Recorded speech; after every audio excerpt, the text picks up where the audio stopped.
So in MPA011, we have 21 units. uh, Nature of state, relationship among state, society, and public administration, changing role of the state, issues and challenges, liberal Marxist perspective of the state, neoliberal perspective, Gandhian perspective, interface between citizens and administration, democratic people's struggle, case studies, changing norms of social equity, participation, flexibility, and autonomy, social participation, issues of gender, weaker sections, and environment, changing nature of Indian state, role of bureaucracy in policy formation, implementation, and analysis, contemporary context of Indian bureaucracy, impact of globalization on administration, challenges to traditional bureaucratic paradigm, emerging concepts, new public management, reinventing government and business process, re-engineering, concept of good governance, governmental institutions towards reforms, growing role of civil society organizations, redefinition of conflict resolution.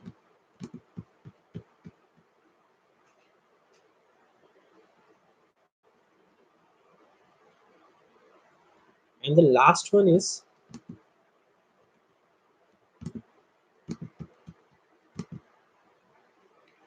um, ethical concerns in public administration. So that was the part of MPA 011. Now we'll go to MPA 012 administrative theory. Here we have 22 units. Public administration, meaning, scope, and meanings, nature and scope of importance, nature and typologies of organization, development and growth of administrative theories, scientific management approach, administrative management approach, Max Weber's theory of bureaucracy, critique of bureaucracy, human relations approach, views of Herbert A. Simon on decision making in an organization, organizational structure, process, and functioning, socio-psychological approach, views of Chris Argyris, socio-psychological approach, views of Abraham Maslow and Frederick Herzberg, socio-psychological approach, views of Douglas McGregor and Victor Vroom, open and cooperative systems approach, views of David Easton and Chester Barnard, concept of learning organization, new organizational culture, new public administration, perspective of public choice, pertinence of critical theory, new public management perspective, state of administrative theory in 21st century, public systems management. Unit 1, Public Systems Management, Concept, Nature, Scope and Characteristics. इसमें 25 units हैं. Distinctiveness of Public Systems Management, Public Systems Management, Constitutional Context, Public Systems Management, Political Context, Systems Management, Socio-economic Context, New Technologies and Public Systems Management, Concept of Governance and Introduction, Governance, Role of Bureaucratic and Political Executive, Governance, Role of legislature and the judiciary, intergovernmental relations in the process of governance, financial management, materials, logistics management, strategic management, key management tools, management information system, uh, work measurement, selective market techniques, future designing techniques, accountability, responsiveness in public systems management, transparency and right to information, networking and inter-institutional cooperation in governance, reforms and change in management, empowerment, continuity and change in public systems management. So we have outline of all these three subjects. So we'll go deep inside each and every unit. So in MPA 011, we have unit 1, nature of state. Here, if we'll go inside the unit, we'll find about like defining the state, then changing the perspective of on the nature of state. Here we have three perspective: liberal perspective, Marxist perspective, and neoliberal perspective. Then bringing the state back in a contemporary debate, role of the state in the globalization era. So here we have learning outcomes like understand the concept and the nature of the state, discuss the different perspective of the state, analyze the changing viewpoints on bringing the state back in debate, and examine the role of the state in the globalization. So the like summary and the overall like introduction of this unit one is state is a complex concept connoting wide range of parameters that attempt to define it, but somehow there is no consensus on any definition of the state. The theorists have not been unanimous about the state's nature, structure, functions, and behavior. Though the term state found an inclusion in the political vocabulary around as late as the 16th century, there have been oblique references to the very idea of the state all through the evolution of human civilization, be it codified laws, shared norms, kinship, chiefdom, political system, sovereign authority, or divine monarch. These terms have hinted at some or the other forms of governance which came to be gradually defined as the state. The definition of the state has premised itself on the divine, ethical, and legal notions. In the course of evolution, many scholars define that it is impossible to theorize any phenomenon such as family, culture, law, religion, and ecology without a reference to the state. The state impacts on the lives of individuals in a way no other institution can do. This unit will examine the concept of the state in the different perspective from which to analyze the state as an evolving phenomenon. It will highlight the contemporary neoliberal perspective of the state against the backdrop of globalization, besides touching upon the liberal Marxist and other pertinent viewpoints. As this is the first unit of this course, we'll try to build a theoretical background for the subsequent units, where the discussions all center around the relationship of the state with public administration, market, civil society, and other non-state actors, as well as the allied issues and challenges. So this was the unit first. We go to the unit second.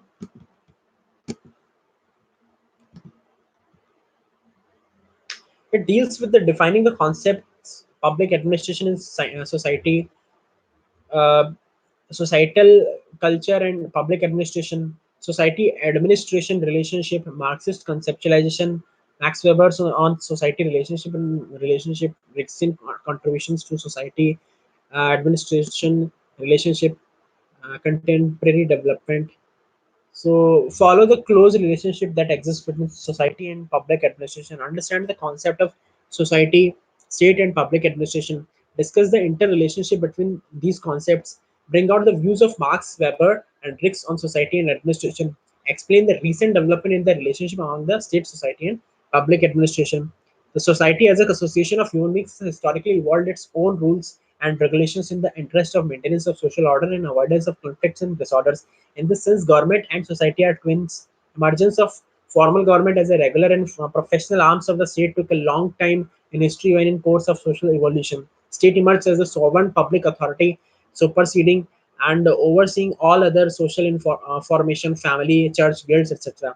Formal government appeared as the state's enforcing agencies, what is now known as bureaucracy, usually a group of civil servants recruited on merit and serving under contract with separated conditions of service, is a late arrival in social history. The bureaucratic state came to regulate and even dominate society with the emergence of democracy later in history. Social freedom and bureaucratic regulations grew up in an uneasy association with each other.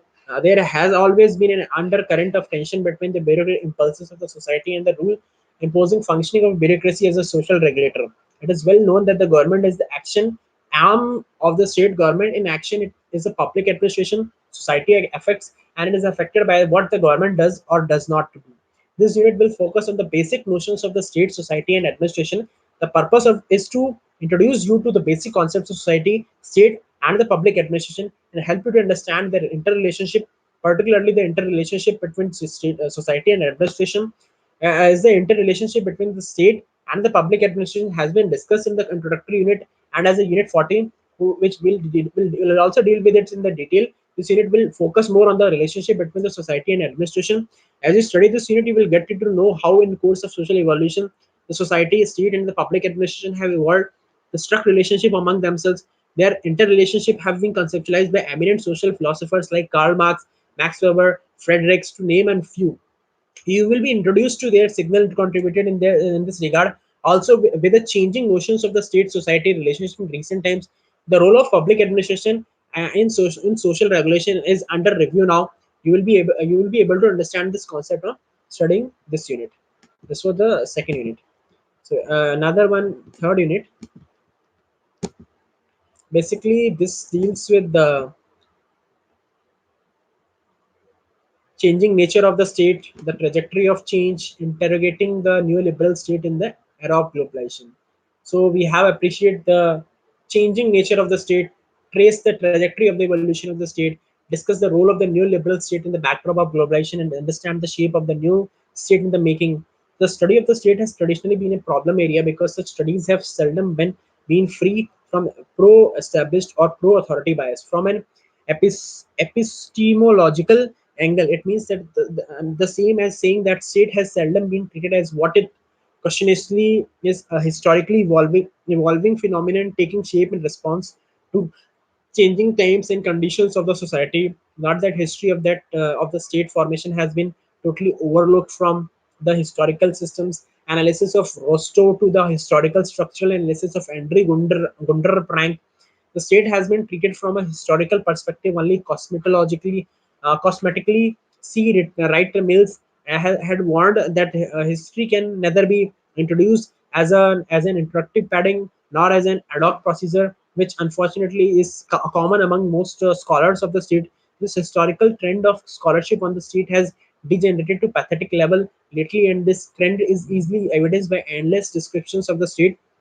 Just to take a sample of the third world state only, are distinguished from the state in the developed world of the West. The 1960s and 1970s witnessed an outpouring of literature on a modernizing or developmental state of the functional state systems theorists, as contrasted against their radical counterparts invoking strong, overdeveloped, and relatively autonomous post-colonial states. It was the critical decade of the 80s produced rather an ambiguous set of concepts such as the rentier state, the peripheral state, or the bureaucratic authoritarian state. The globally sensitive 90s allowed its negative imagery to pick a good float on the state, which came to be described as vessel state, predator state, vampire state, receiver state, prostrate state, and even fictitious state, show of state, or collapse state manner in 1991. What is the way out of these scholastic straw sessions? Gramsci's famous expression for the non-revolutionary intellectuals. As long as the scholarships on the state fails to shake off its ideological hang-ups, it will always be maintained that states' sovereignty is on the decline in these days of global capitalism, even though the same thought seems to exclude the mighty American state. Instances of scholars extolling American exceptionalism, allowing this mighty power in a unipolar world to freely initiate and ruthlessly implement its doctrine of national interest on the territory of the other less endowed but equally sovereign states are not rare. Against the backdrop, the present unit will explore some of the issues connected with the changing trajectory of the state, including its correct status in the contemporary globalization context. So that this was the unit third. We'll go to unit four.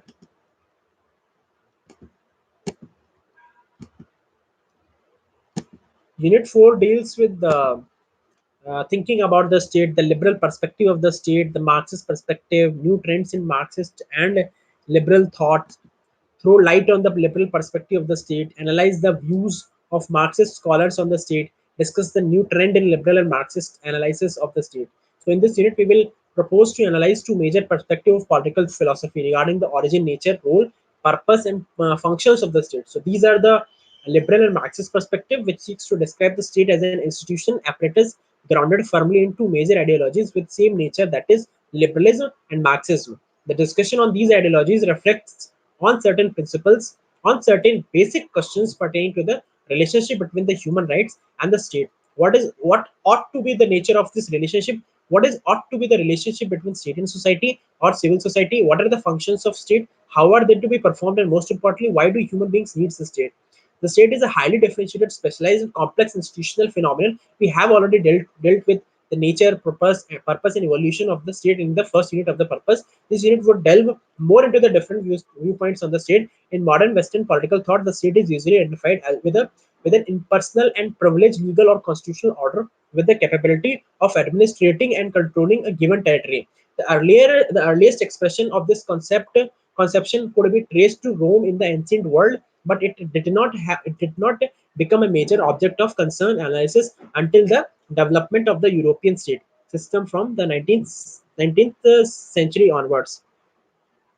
The historical changes that contributed to the transformation of medieval notions of political life were immensely complicated. Struggles between monarchs and feudal lords over the domain of their rightful authority, peasant protests, revolts against the tyranny of excess taxation and social obligation, spread of trade, commerce and market relations, flowering of Renaissance culture, consolidation of national monarchies, challenge to the universal claims of Catholicism, and the religious strife, struggle between the church and the state, and emergence of the secular domain. All these played a part. While the works of Niccolo Machiavelli of 1469 and 1527 and Jean Bodin are of great importance in these 1530-1596 development, Thomas Hobbes 1588-1679 clearly expressed the new concerns regarding the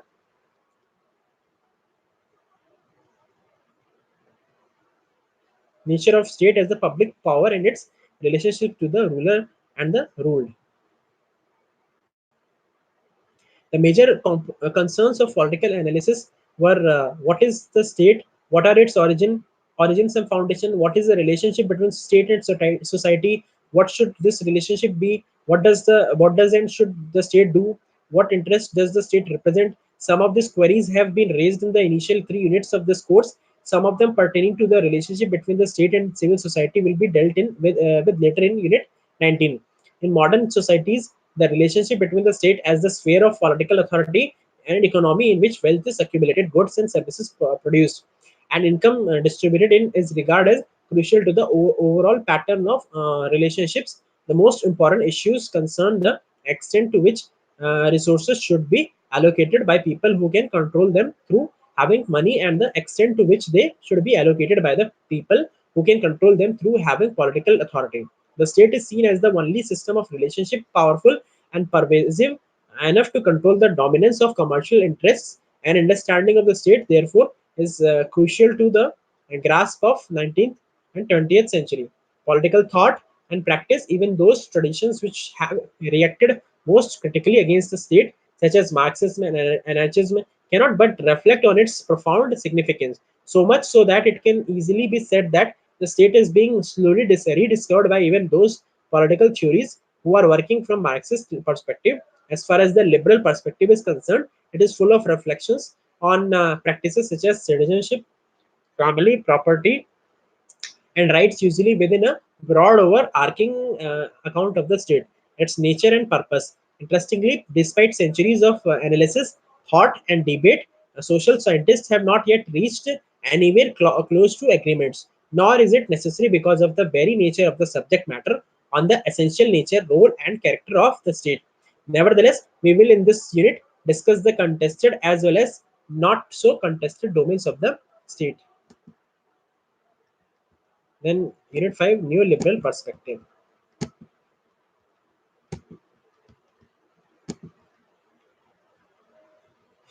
Background of neoliberal troika of Hayek, Nozick, and Friedman, Thatcherism, neoliberal view of the state, impact of neoliberal perspective on the public administration, explain the meaning of neoliberalism and trace its evolution as a concept, discuss its situational context, especially with reference to Thatcherism and Reaganism, enumerate and discuss the key tenets of neoliberal view of the state, examine the neoliberal impact on the discipline of public administration, the neoliberal perspective or neoliberalism as it is generally called is currently the reigning deity of social science discourse. Other perspective including the fairly popular as one state welfarism have created in the face of consistent and persistent assault of the neoliberalism.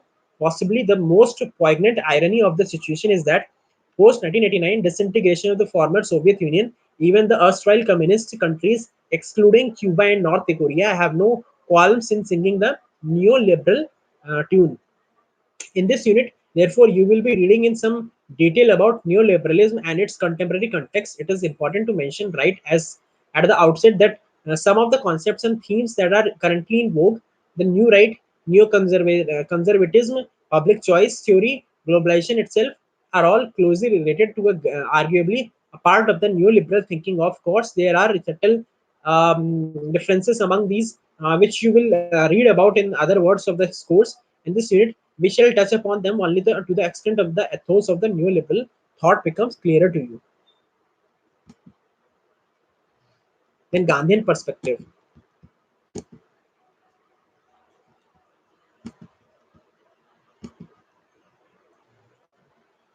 Critique of the modern state in India, model of polity, Swaraj, guiding principles, function doctrine, understanding Swaraj, liberalism, and Gandhian polity, trusteeship. Discuss Gandhi's critique of the modern state, understand Gandhi's model of polity, analyze Gandhi's polity in relation to some core areas of liberalism, and throw light on Gandhi's theory of trusteeship.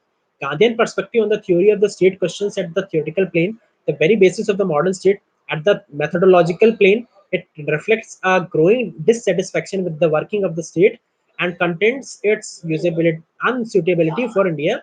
Together, these features make possible a model of polity whose guiding principles and functions doctrine constitute an innovative system known as Swaraj. In our earlier units on liberal Marxist and neoliberal perspective of state, we have read about the different dimensions and viewpoints on the nature, scope, and evolution of the state. The perspective defines the state and necessary evil, interim transitory phase, and the welfare promoter. Gandhi's view differs significantly from this perspective, even though some traces of Gandhi liberal thought can be seen in his vision. This unit will examine Gandhi's viewpoints on state and Indian politics. Gandhi talks about Swaraj in the framework of a code that could determine the constitutional formulation of Indian home rule. Its clear exposition can be found in Hind Swaraj, written in 1909. Hind Swaraj, with its succinct remark on the Western ideals of techno-modernism and its expression of the elements of Swaraj, Indian home rule, translated by Gandhi himself, provides valuable insights into Gandhian thought and his vision of Indian nation.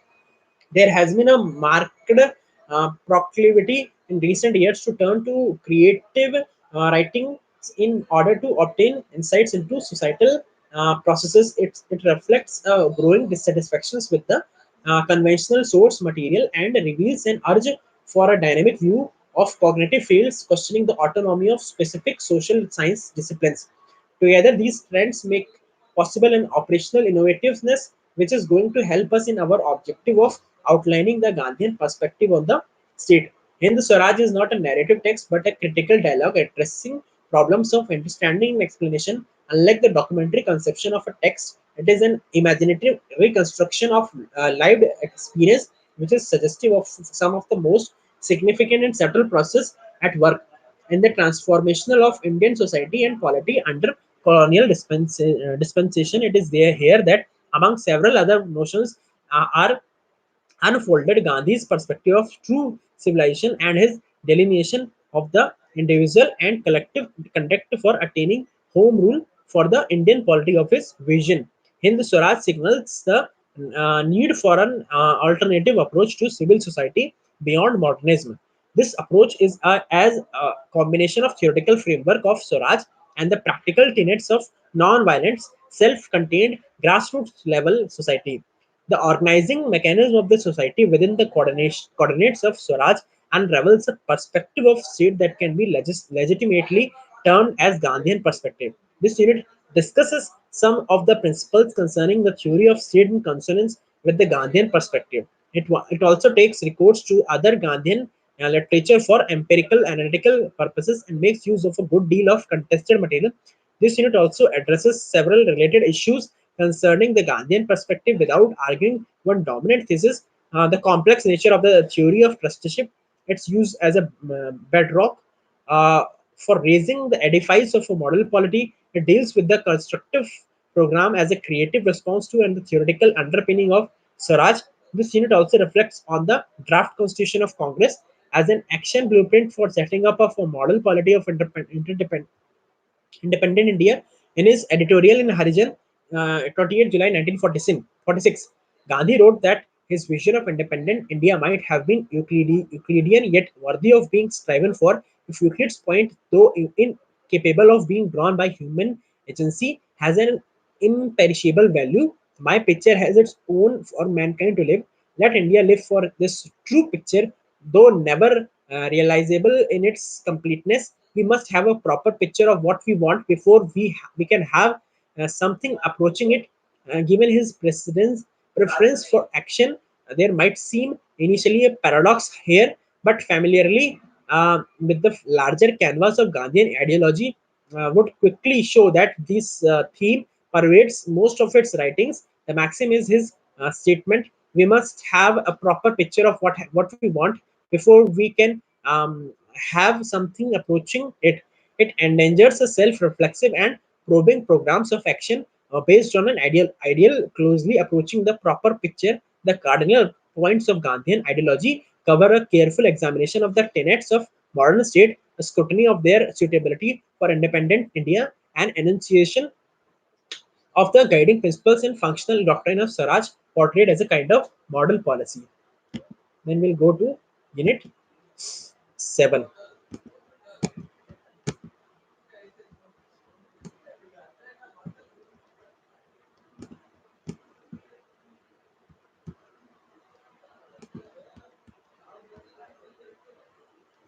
Modes of interaction between citizens and administration, the state's responses towards participation, norms governing the interaction, research on citizen administration relationship, institutional devices and strategies, the Indian scenario, appreciate the importance of interface between the administrators and citizens in a democracy, identify the different modes of interaction between citizens and administration, examine the different kinds of responses of state towards participation, understand the norms governing the interaction, get acquainted with the researchers on citizens administration relationship, explain the institutional strategies and devices for building citizen administration interface, discuss this Indian scenario on citizen administration interface.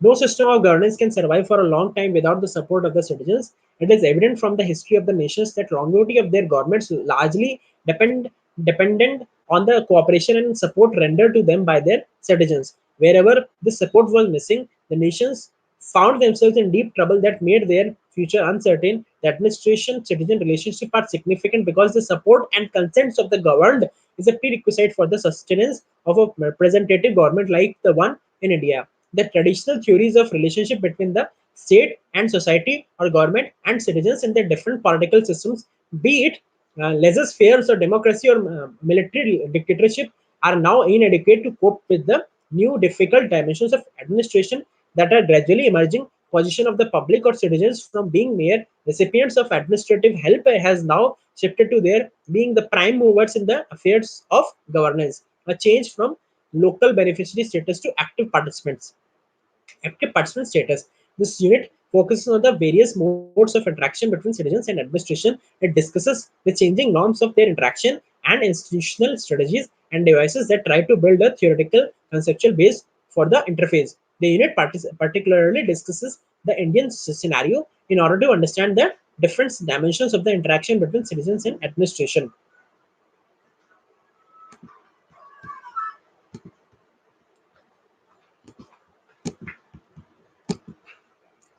Unit 8.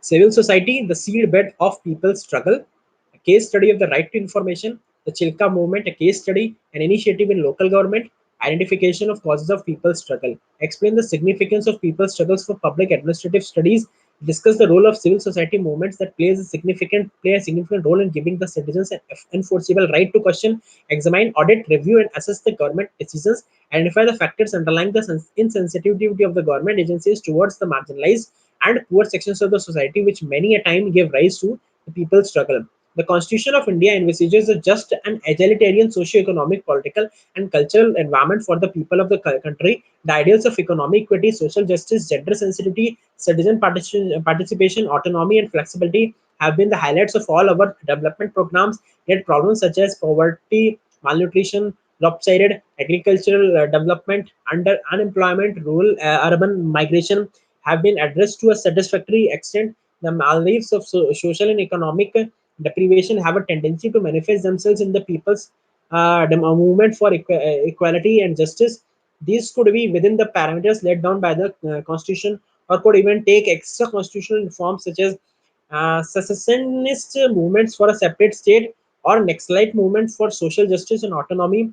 This unit will explain the role of relevance of people's struggles. It will discuss the causes and reasons that go into the perpetuating these struggles and their significance for public administrative studies. So these struggles draw sustenance from the larger civil society, the role that civil society movements play to give the citizens an enforceable right to question, examine, audit, review, and assesses the government decisions will be analyzed in this unit. A few case studies that will help that the unit takes up will examine the pursuance of ideals of equity, social justice, fairness, and participation by the people's struggles.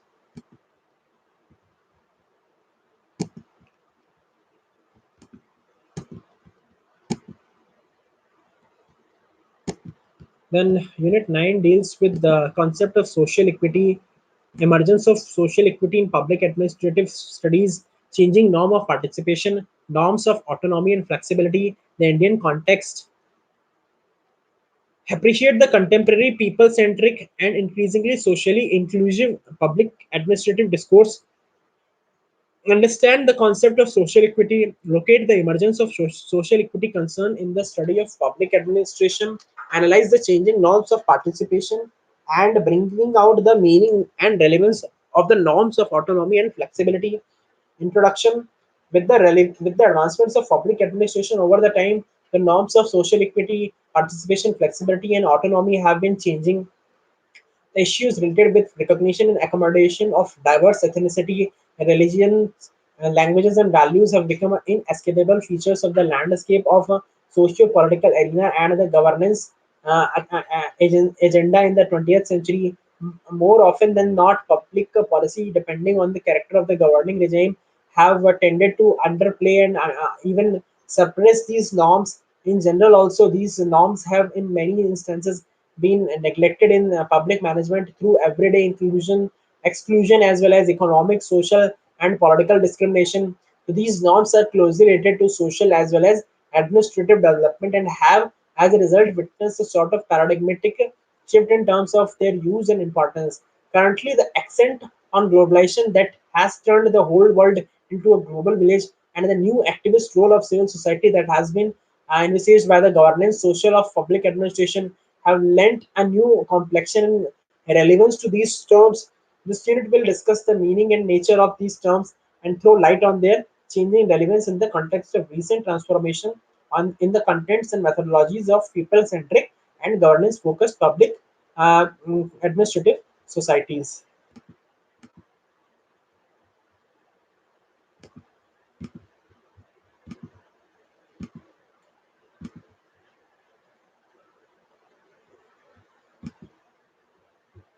In Unit 10,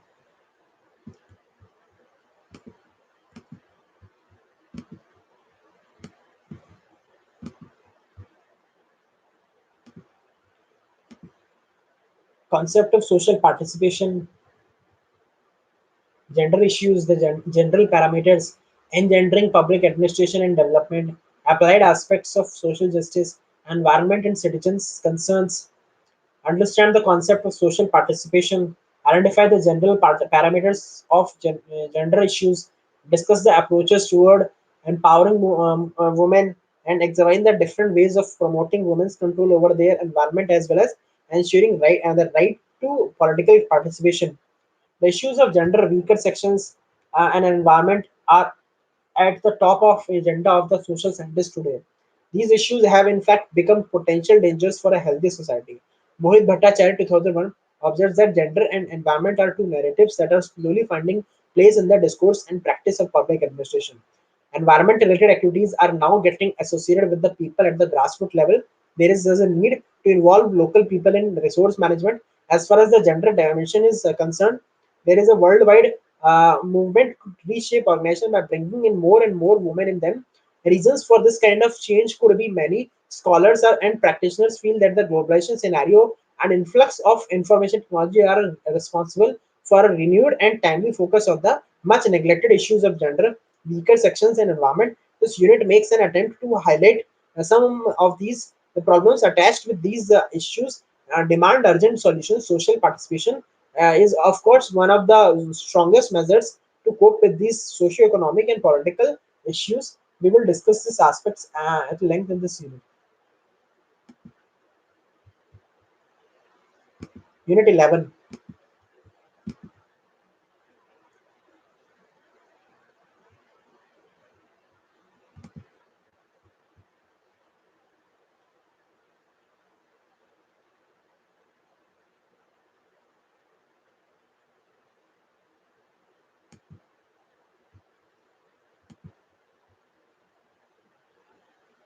The role of the state in India, emergence of the modern state, the structural and functional evolution, issues before the Indian state, appreciate the changing role of the state in India, understand the structural and functional evolution of the state, analyze the issues confronting the state in India.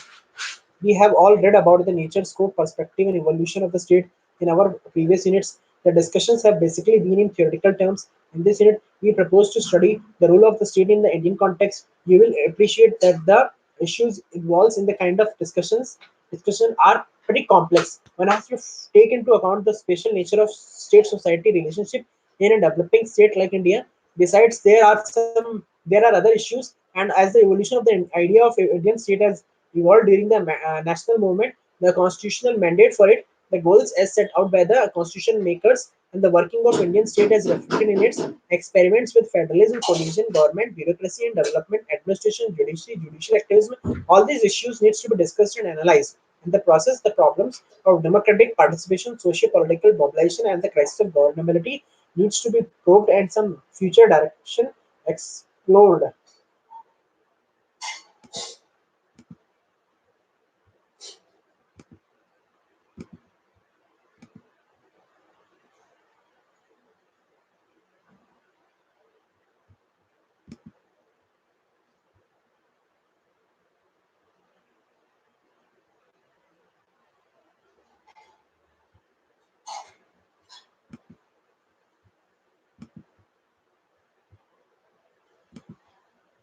Public policy process, the role of bureaucracy in policy formulation, policy implementation, and the role of bureaucrats, policy monitoring functions, bureaucracy and policy analysis. Understand the role of bureaucracy in policy formulation, discuss the role of bureaucracy in policy implementation, throw light on the advisory and monitoring functions of bureaucracy, explain the role of bureaucracy in policy analysis. Public policies are the governmental programs, goals, and purposes considered individually or collectively, that is, the authoritative decisional outputs of the politico managerial system. These may be expressed in a variety of forms, including laws, legal or ordinances, court decisions, executive orders, governmental rules, and so on. Broadly speaking, the modus operandi of policy making is in tune with that of the decision making as outlined by Herbert Simon. Both involve rational applications of choice, intelligence, and selections over time due to the increase in the workload involved in policy making and the specialized nature of policy formation. The bureaucrat's presence can also be seen as policy making and policy evaluation stages. There are various models of policy making, such as group theoretic involving interaction between different societal groups, elite theoretic reflecting the values of elites involved in policy formulation, incremental entailing real life constraints of time, cost, information, and policies, institutional concentrating on formulation and execution through institutions, rational involvement, policy efficiency, maximization, game theoretic, maximizing gains through strategies and conflict and competition, and systems treating policies in terms of systems of action. These models are followed in conjunctions with the insight and experience of policymakers. While formulating policies, this unit will highlight the role of bureaucracy in all the phases and aspects of the policy process, be it formulation, implementation, evaluation, monitoring, or analysis.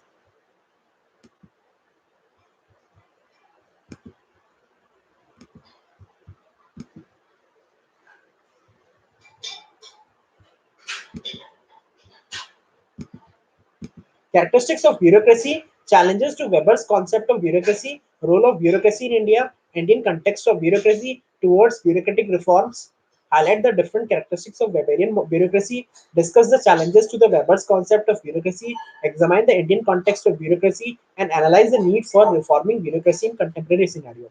In the recent times, the role of bureaucracy has undergone a lot of change for a number of reasons. The changing role of the state in the contemporary context has brought about significant changes in the profile of bureaucracy with the opening up of the economy as well as the growing accent on on the privatization and right sizing. There have been attempts to reduce the size of bureaucracy. Also, there have been persistent demands for a responsive, accountable, and efficient administration. Thus, in the light of changing scenario, the bureaucracy must reform itself.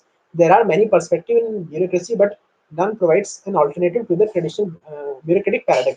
The bureaucracy technically have been an efficient form of organization, but it is seen to have exceeded in administrative reforms powers to the its tendency towards a self aggrandizement, permanence in employment, and nearness to its political executive.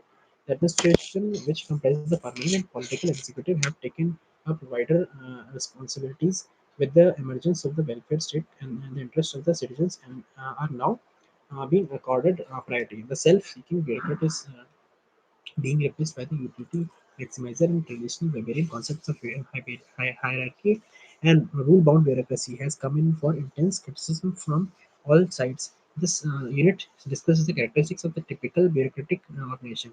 It highlights the changing role of bureaucracy in the contemporary scenario. The Indian context of bureaucracy is also analyzed with regard to its role of delegated legislation and administrative adjudication.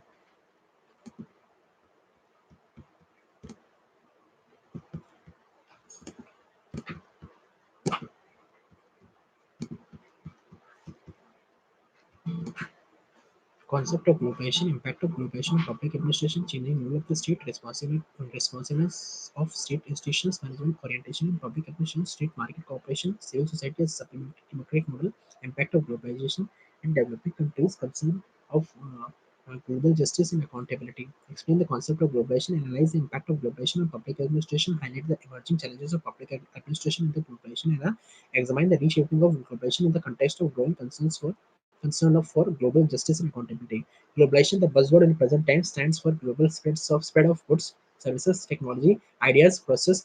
Its important accompanying features are momentous changes in the nature of states, government, and societies coming under its influence. Market forces are asserting a key role over the traditional functioning of the state and especially its welfare orientation.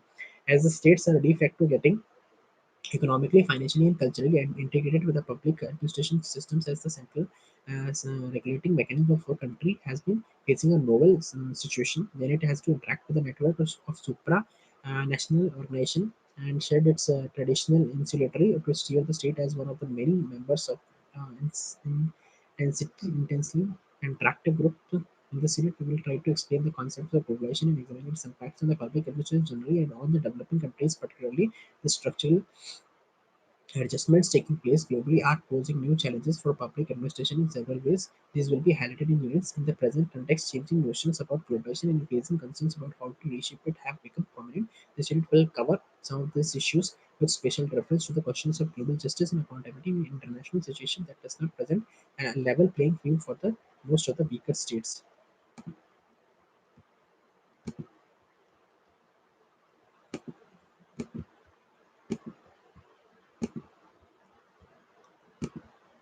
Bureaucratic administration characteristic features contemporary bureaucratic paradigm, new public administration, new public management, organizational humanism, new public service, new task ahead.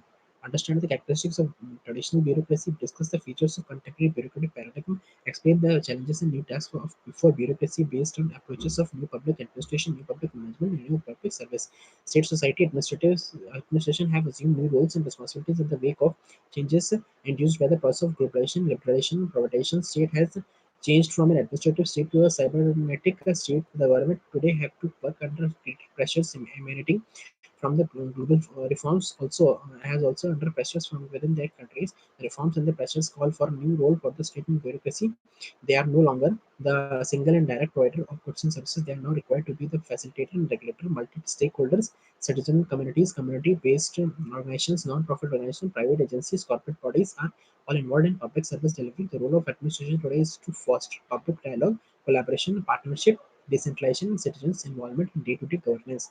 These changes have been enunciated by the approaches of new public administration, by new public management, organizational humanism, and a new public service. These approaches, which are an integral part of effective administration reforms, have necessitated a reassessment of the traditional role and responsibilities of the public servants. They have thrown open new tasks and challenges before the bureaucracy, calling for a shift from the conservative and stereotypical traditional role. Bureaucrats have to now adopt new roles and display flexibility, openness, accountability, responsiveness, and citizen orientation. The Hegelian concept of bureaucracy and its critique have already been discussed in Unit 13 of this course. The contemporary context of bureaucracy, with special reference to India, has also been analyzed. This unit would therefore not touch upon these pertinent issues. Instead, the focus in the following sections will on how the approaches such as NPA, NPM, and NPS have challenged the traditional public administration paradigm and set new tasks before the bureaucracy. To set the stage for the discussion, we will briefly highlight the traditional features of bureaucratic administration and explain the reasons that call for paradigm shifts.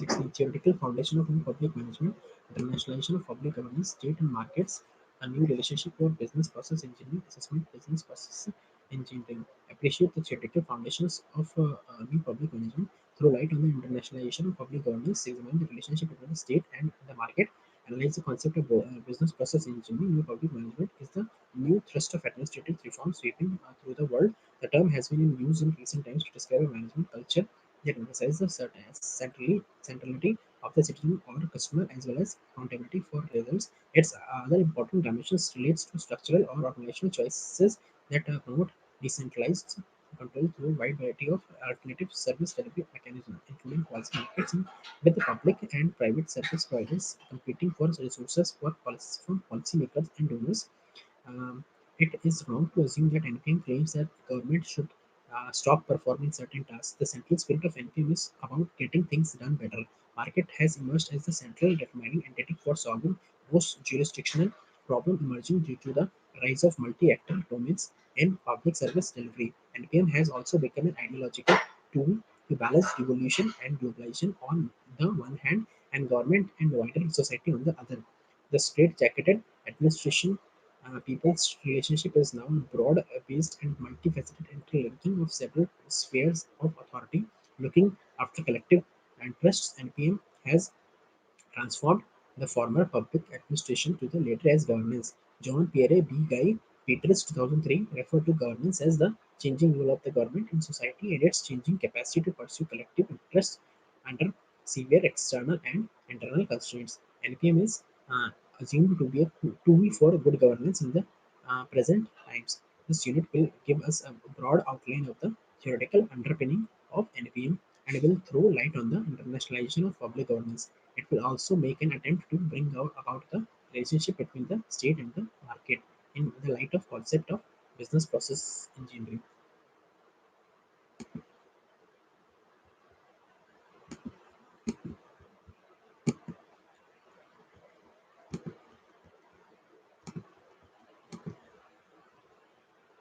Towards good governance, concept of good governance, governance and good governance, significance of good governance characteristics, good governance initiatives, the intent context, promoting good governance, critique of governance discourse, explain the shift of focus in public administration from new public management to good governance, trace the genesis of good governance through light of the concept of good governance, distinguish governance from good governance, highlight their significance and key characteristics of good governance, discuss the good governance tradition and context, analyze the important factors promoting good governance, public administration, as well as aware as we all are aware, is a new activity as a field. It has been there since the time immemorial. Public administration is a major constituent of the state, as it is an instrument through which the goals and objectives of the states are accomplished. The major goal of the state is, as has always been, governance.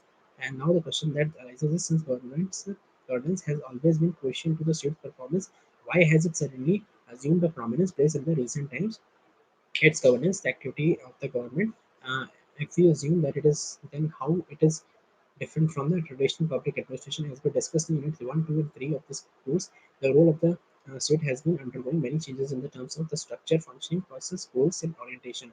The entire complexion and nature of the public administration is undergoing a change in the present times due to the impact of the globalization.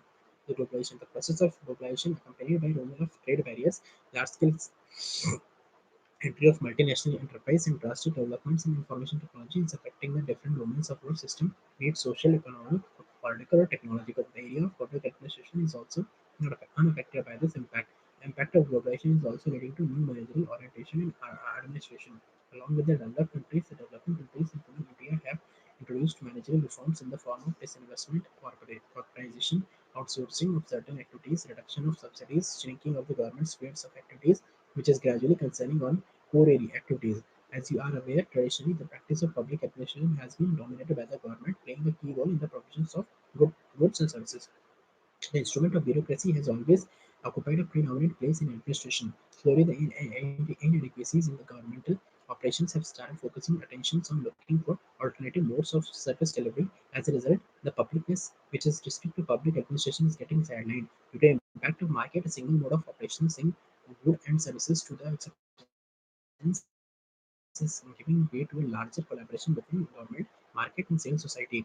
The interaction between the various key actors has started influencing the decision-making process, making it more broad-based. That has been gradual shift from government to a broad notion of governance. Governance that encompasses the collectiveness of the state, government, market, and community has become dominant. The concept of good governance has already gained prominence. This has been a global phenomenon. In this unit, we shall unfold the various facets of concepts of governance and good governance by underlining its characteristics, components, and the concerns.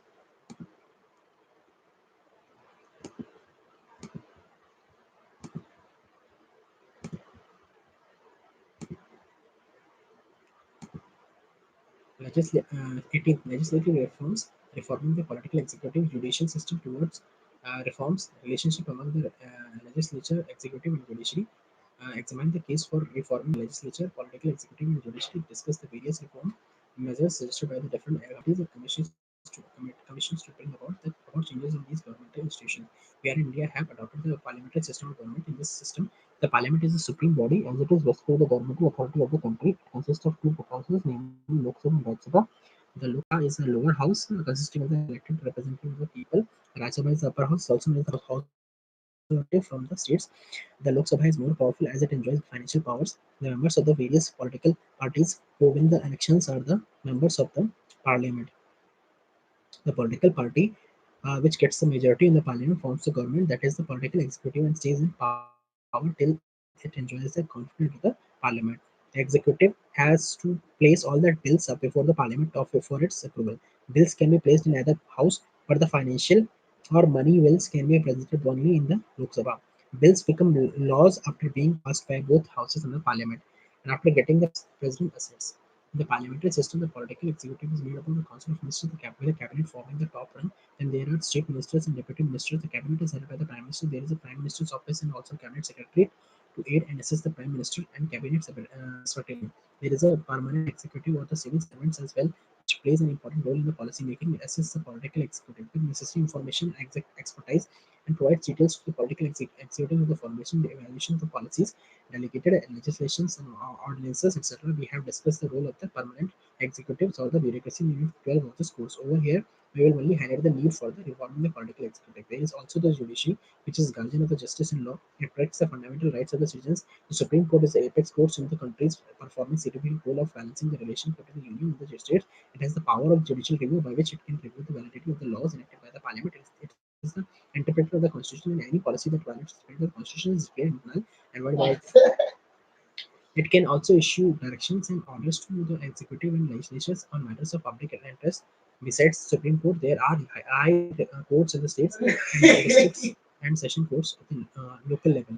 The Constitution has thus provided separate and independent jurisdictions to these governmental institutions. At the same time, it has provided checks and balances through various articles and subclasses to prevent these institutions from overstepping or misusing their powers. However, time and again, one finds that these bodies have not performed as desired and have violated the spirit of constitutional democracy. In this light, this unit will assess the need for reforms in these governmental institutions. An attempt will also be able to throw light on the problem areas, examine the steps that could be taken for reforming this key institution.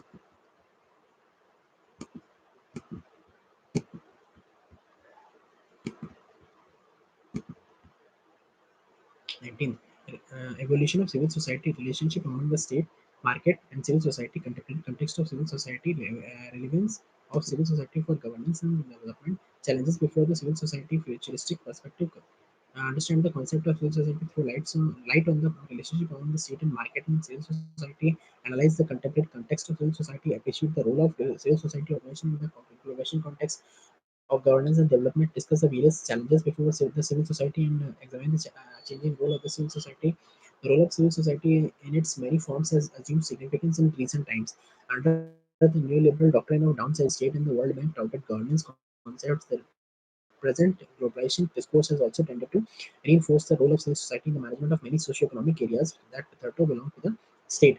The state is now being projected as a facilitator and coordinator of the private and government non-government sectors involved in the governance. Various new developments, disenchantment of people with government policies, and disintegration of East European states following the Velvet Revolution, global accent on the state minimalism, growing role of multiple actors in governance, and the success of voluntary initiatives as well as corporate ventures. As a result, the civic sector of civil society sector is emerging as a viable proposition to supplement or complement the functions of the state and the market. The contemporary meaning of the civil society as an integral part of society and as a kind of sphere outside the distinct from the political or market sphere is slowly emerging in the globalization context. Civil society organizations have a specific relevance in the present globalization era where market forces are trying to hijack the traditional state-owned areas. The growing emphasis on state minimalism has created a space which used to be filled by the civil institutions that could function with welfare, social justice, economic equity, and human development as their goals. Civil society is steadily emerging to facilitate and promote non-state activities under the neoliberal doctrine of state rollback. In the context of developing countries, civil society is making its presence felt to promote and facilitate the participative development projects and create conditions for people's empowerment and deepening of democracy. The most crucial problem arises due to the ambiguity surrounding the meaning of civil society, which is sometimes contrasted with the state as well as the market. But sometimes the state itself is seen as comprising the civil society. The term civil society is generally defined as the particular group of society with a clearly demarcated purpose, functions, organization, and means in pursuit of its agenda. It is, however, a rather broad concept that is hard to outline. The debate continues that about what civil society means and the spills over its relationship and with the state and the market. In civil society, actors have come to be known as the civil societies organization or the institutions of civil society. They could be considered as country's social capital, which refers to the capacity of the states or the societies to establish a sense of community, which that leads a significant proportion of the society in voicing their concern, seeking seeking an active involvement in the affair of the community and also sharing the benefits of community action. Other terms used to describe civil society organizations are civic institutions, social movements, non-governmental organizations, non-profit organizations, third-party sector, private volunteer organizations, and independent advocacy groups. The civil society thus in common parlance refers to the network and relationship of those groups that are not organized or managed by the state. It is expected to identify major problems in society, articulate current issues, empower the disadvantaged, serve as an independent voice in strategic debates, and provide a constructive forum for exchange of ideas and information between the key actors in the policy process. The civil society encompasses enormous diversity in terms of membership and it constitutes it includes just about all type of associations, for example academic institutes, community-based organizations, consumer protection bodies, environmental campaign, human rights forums, labor unions, relief organizations, professional bodies, religious institutions, women's networks, youth campaigns, and sometimes even business association could fall under a civil society. The viewpoints on the composition of civil society are varied and debatable in the absence of consensus in its nature and scope. The meaning of civil society organization can be the best understood in the light of the relationship of civil society with the state as well as the market. In the contemporary context, both state and market determine the complexion of civil society. This unit aims at addressing the issues pertaining to the role and domain of civil society organization in contemporary governance and the development context. It throws light on the problem and constraints in the conceptualization their role. The unit also traces the evolution of the concept of civil society and tries to give a perspective on the futuristic role of civil society organization.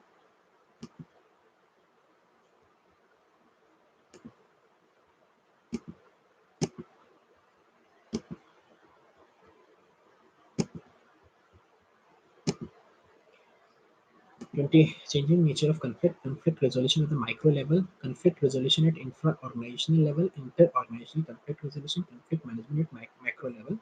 analyze the significance of conflict resolution, understand how conflict is used by groups as a strategy to bring about desired changes in organization, discuss the methods of conflict resolution between the organizations, and highlight the fact that organization may use conflict as an opportunity for systemic changes. The aim of theoretical analysis of conflict is to develop an understanding of the variable process, strategies, techniques that interact to form the basis of the conflict resolution. These enable us to analyze, understand, explain, and predict the nature of conflict and the mechanisms that contribute to its resolution. Behavioral movement has focused on the significance of human relations in the organizations. An organization is a system of consciously coordinated activities of two or more persons. Burnham 1938 thus faces the challenges of maintaining equilibrium between divergent personal needs and organization goals. This situation has the potential to create conflict. One definition of conflict is that it occurs when two people try to occupy same space at the same time. Loomis 1965 have observed conflict is an ever-present process in human relations. Conflicts are often an integral part of the social dynamics and the engine of social political development. Mac 1969 suggests conflict may define, maintain, and strengthen group boundaries, contributing to the group's distinctiveness and increasing group solidarity and cohesion. He adds conflict promotes the formation of groups. Conflict also destroys groups, both in sense of realignments resulting from shifts in the distribution of power and in the ultimate sense of extermination of an unsuccessful party to conflict. This unit will discuss the nature of the conflict in organization as well as their resolution at the micro and macro levels. It will try to examine the fact that the organization may use conflict as an opportunity for bringing about the changes in system.